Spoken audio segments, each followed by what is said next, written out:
Have you ever wanted to hear or find yourself in the middle of the most intense and thrilling true crime, mysterious, and paranormal stories on the internet?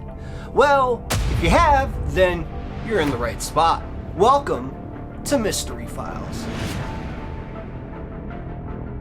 What's going on, Midnight Mafia? Welcome to our weekly story upload, and today I have a story for you that you are not going to forget anytime soon. And I've noticed we are doing great with subscribers, but we need to get some more views. So please take one moment to just give this video a like. That way it gets out there in that vast YouTube algorithm that's unknown. And if you can, it also would mean a lot if you could share this, whether it be on your social media or through word of mouth or to your friends, family, colleagues, co-workers, whatever. Now, I know you all can do it, so let's get this up to at least 70 likes. That way I know you are enjoying these stories. Also, make sure to find the hidden clue that I put somewhere in throughout the story and let me know what it is with the timestamp in the comments to be entered into the giveaway. Okay, and believe me, make sure to watch this one all the way to the end. But without any further ado, as of now, it's time to slip into a mind that's not our own. Let's go.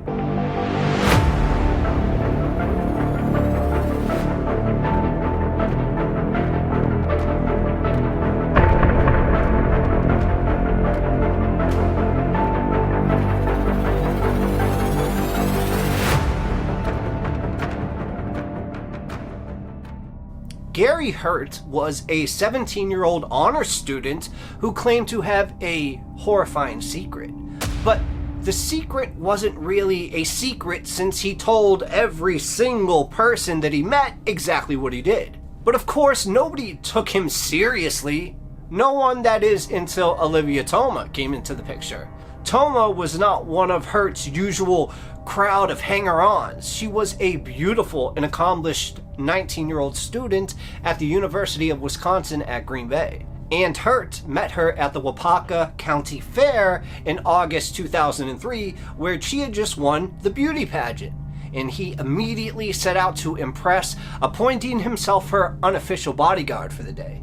And after that, the two of them became friends, and inevitably Hurt decided to let her in on his deep, dark secret. In January 2004, he confessed to her something that he did in the past. Not too further past, but did in the past. However, he was only 17 years old, so it couldn't have been anything that bad, right? At first, Toma was disinclined to believe him, but as the fall progressed and Hurt repeated the story to her several times, she began to kind of wonder, was it possible that he was actually telling the truth? So she started sleuthing and just looking into the case, reading up on whatever had been covered in the papers. And every single thing that Hurt had told her matched up. And of course, that didn't mean a thing, he could, just like her, have followed the case in the press. But yet, Hurt's confession continued to nag at her. So eventually, she decided to talk to the police. And like everyone else, the detective working the Kapitsky case were skeptical at first. I mean, here was this honor student, an Eagle Scout, star athlete, and a young man who had received a personal commendation from the mayor for his charitable work. Why on earth would a kid like that commit such a horrific, rage-filled crime on someone who was, by all accounts, a stranger? Oh, my bad. It seems that I totally forgot to tell basically the whole story to you, so let's rewind just a little bit. Imagine on a dark night, the air becoming a little thick of smoke because of what was coming out of the tailpipe of the car that Gary Hurty flicked a switch on the dashboard of his 11-year-old Dodge Dynasty and then killed the lights. He took the stick shift into neutral and angled the vehicle towards the soft shoulder of Arrowhead Lane, this remote, dead-end road in Winnebago County, Wisconsin. And as you looked up, the night was actually moonless, the woods oppressive, pushing in from either side of the narrow lane. So Hurt at that point cut the engine, then sat for a while in the car, gathering his thoughts. He'd made this trip before, in fact, on a series of reconnaissance runs throughout the summer. So now, on the night of July 31st, 2003. He was ready. This was it. Opening the car door he did, and he hefted his 240-pound frame out of the driver's seat and walked to the trunk.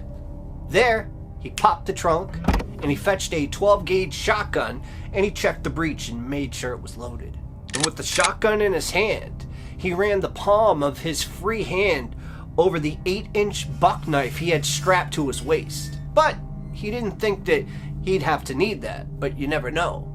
Everything had been planned in great detail, and the knife was his fallback plan. So, satisfied with the weapons check, he quietly closed the lid on the trunk, then started walking down the road. His destination lay only a quarter-mile ahead. And Glenn Kapitsky was the polar opposite to Gary Hurt. Where a 17-year-old Hurt was a straight-A student at Weyauwega-Freemont High School, Kapitsky was a 37-year-old college dropout. And where Hurt had surrounded himself with an army of sycophantic hanger-ons, Kapitsky was a reclusive loner who had only his pet dog for company. And where Hurt was the first boy in history of Winnebago County to achieve Eagle Scout status, Kapitsky was a failed stand-up comedian prone to these eccentric behaviors. For example, once he had poured his entire life savings into this bizarre campaign to run for the US presidency. Another time he had announced his candidacy for the House of Representatives. But these days, however, he was confined himself into this rundown cabin on Arrowhead Lane and wrestled with his bipolar disorder. And the only visitor that he ever received was his mother, Shirley. Tonight, however, he was to have another guest, and this one was an unwelcome one. So at this moment, Kapitsky was sound asleep in his bedroom when Hurt arrived and slipped into the garage through an unlocked door. Then Kapitsky's dog, a half-lab mongrel, started barking, causing Hurt to kind of freeze in place. He hit a snag. He definitely did not expect the dog. The reconnaissance before had never shown a pet of any kind. But now we know it was a stray that Kapitsky had taken in just a few days earlier. For a moment, as a soldier would think, Hurt kind of said, I might have to abandon this mission. The abort sound was going off in his head when all of a sudden the dog quieted down. And judging by the lack of noise from inside the house, its alarm call hadn't woken up the owner. Hurt said good at that point, and he was relieved. And that's when he slowly twisted the handle on the inner leading door and eased his way right into the house. Moments later, there he was, looking down on Glenn Kapitsky, who was lying face down and naked on his bed. A prod with the barrel of the shotgun brought Kapitsky reluctantly awake. For a moment, he appeared kind of disoriented, blinking into a pool of this amber light created by the bedside lamp. Then his senses kind of registered that there was a man with a gun, and he scrambled away out of his bed, grabbing the corner of the covering and trying to pull it up to his chin in an instinctive, attempt at modesty. Please, he whimpered, please don't hurt me. But Hurt ignored the pitiful pleas. He'd come here with a mission, and he was determined to see it through. So Hurt said, turn around at that point, and Kapitsky said, please don't shoot me. And Hurt said, don't make me then, turn around. And Kapitsky did as he was told. What choice did he have? Please, he sobbed, please. And that was when Hurt brought the muzzle of the shotgun level with the back of Kapitsky's head, and he pulled the trigger. Now imagine that the shotgun shell exploded with 2,700 foot-pounds of force as the slug ripped through Kapitsky's skull and entered into his brain cavity, liquefying the soft tissue within. Kapitsky was dead before he even hit the floor, but still his killer was not satisfied. So at this point, drawing the 8-inch hunting knife, he plunged it twice into Kapitsky's back. And the blade ran so deep that it embedded itself into the wooden floor below, and Hurt had to use both of his hands like he was lifting up a 100-pound rock from the ground to withdraw it. But he still wasn't satisfied. So then he flipped Kapitsky over and stabbed him in the chest, penetrating his heart and splashing a few drops of blood into the air and onto his knife's leather sheath. And then it was over. Hurt then remained long enough in the house to slip Kapitsky's bundle of keys into his pocket as a memento of the night's dark deeds. Then he locked the cabin door and walked casually away, disappearing into the trees. Glenn Kapitsky's body would lay undiscovered for 2 days.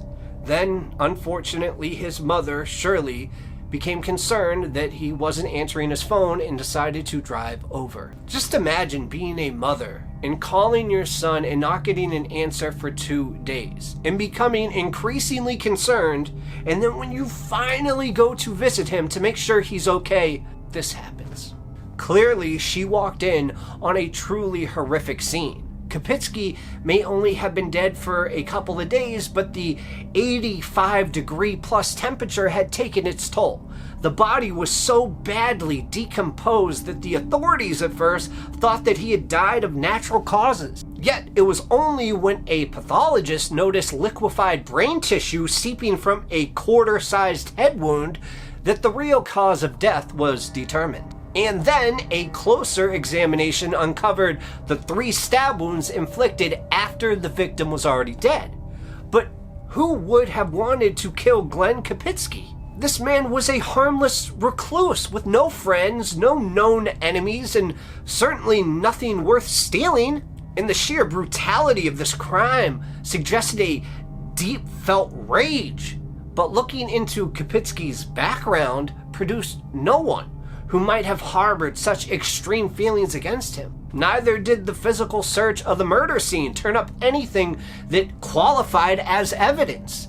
It was only after detectives started canvassing the neighborhood that the first clue would emerge. And it was one neighbor who reported seeing the same car cruising Arrowhead Lane on repeated nights. However, his description of the vehicle was vague, and he hadn't gotten a good look at the license plate or the occupant in it. The car that the neighbor had spotted was, in fact, Gary Hurt's Dodge Dynasty. Hurt had driven the route several times as he planned his perfect murder.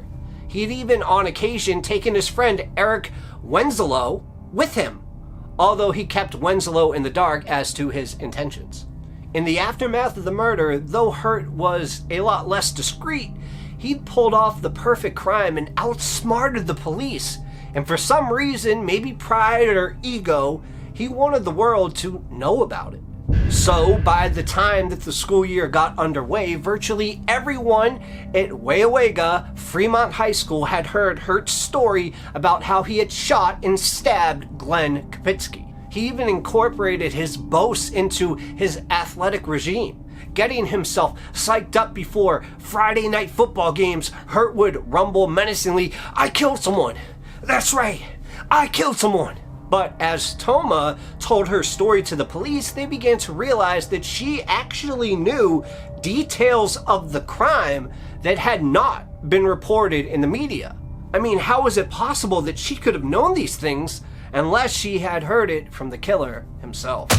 So on January 28th, Toma had persuaded to engage Hurt in a telephone conversation, with the police, of course, listening in. And it didn't take her long to turn the discussion to the unimaginable crime, and Hurt immediately took the bait, describing it in detail how he had planned and executed the crime, ending with the bold assertion that the police would never solve this case. Well, he was wrong in that regard, because the following day, Weyauwega-Freemont High's golden boy was led away from the principal's office in handcuffs. Gary Hurt stood trial for the first-degree murder of Glenn Kapitsky in January 2005. Now, given the taped conversation in which he had confessed to the murder, plus the victim's blood which had been found on his knife sheath, it was pointless denying guilt. But Hurt had another idea. He was going to try to get out of this. I mean, his attorney therefore opted for the next best thing, an insanity plea. And according to the defense, Hurt was a latent homosexual, and these urges became more intense when he had been drinking. This had led him into a sexual encounter with Kapitsky, one that he'd raged over for months afterwards. Eventually, that anger had reached a point where he had decided to return to Kapitsky's house and kill him. That, Hurt's lawyer asserted, was why there was so much overkill to the murder. His client was suffering from a psychotic depression that made him not guilty. I mean, yeah, okay, it was a clever strategy, but it lacked one thing: corroborating evidence. There was nothing to support the assertion that Hurt or Kapitsky was homosexual. Nothing to suggest that Kapitsky even knew Hurt or had even ever met him before the night of the murder. And on February 4th, 2005, the jury rejected Hurt's insanity plea and found him guilty of first-degree murder. Hurt was subsequently sentenced to life in prison. But I guess the question remains, why would this high-achieving young man, apparently with the world at his feet, commit such a senseless act of violence? The answer lies in Gary Hurt's conduct in the months after the murder, where it would have been prudent to keep his mouth shut. He just could not help but boast about what he had done. In that regard, this case echoes that of Leopold and Loeb, the two brilliant men who murdered a 14-year-old boy in order to prove their superiority. Gary Hurt had a similar drive, and despite all of his achievements, Hurt was deeply insecure, and committing the perfect murder and being able to boast about it somehow served to bolster his self-esteem. His only mistake, of course, was confiding in a woman who was not one of his sycophantic followers. And if it wasn't for that, he might well have indeed gotten away with the perfect murder. Thank you guys so much for listening. Please, if you haven't already, check out the merchandise below. Maybe join Patreon if you feel like it. Gonna have some cool stuff going on there, but that's all that I got for you guys today. I'll see you next time. Cheers.